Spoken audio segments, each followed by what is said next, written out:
Zimbabwe latest news: Chihuri humiliated.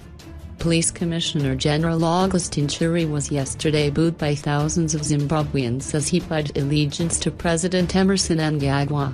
Chihuri was firstly booed as he arrived at the National Sports Stadium and when he stood up to pledge loyalty to the new head of state.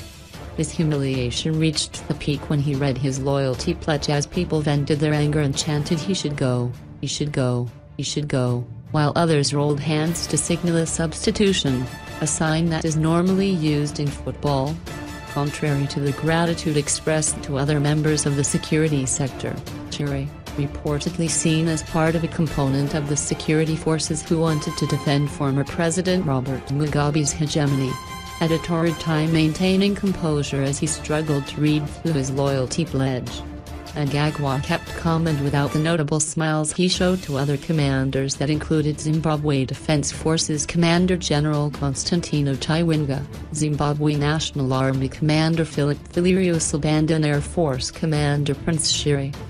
Police, who have for long been at loggerheads with the public for using brute force and their extortionist tendencies, have been missing in action since the military stepped in last week. Yesterday, their traditional role of maintaining peace and order during such events was done by the military. War Veterans Chairman Christopher Mutsvangwa said Chihuri deserved the disrespect and scorn from members of the public because he had failed to discharge his duties professionally. In fact, he should resign. He failed to act when the G40 cabal was busy looting national resources.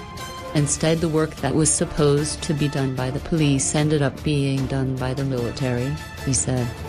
Chihuri was mainly unpopular for the numerous roadblocks which were being used by the police to extort motorists. Junior police officers remained rooted in their seats on the bay behind the VIP tents, as their boss was jeered. Chihuri is unpopular with his juniors for allegedly milking them of their hard-earned salaries through forced donations, especially to Kuwaitza Club, a project fronted by his wife, Isabel.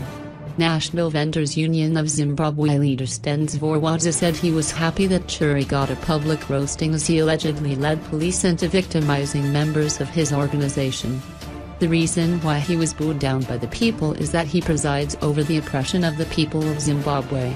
He instructs police to disrupt protests and many freedoms as enshrined in the Constitution, Zvorwadza, who didn't hide his joy as Chihuri was being booed, said.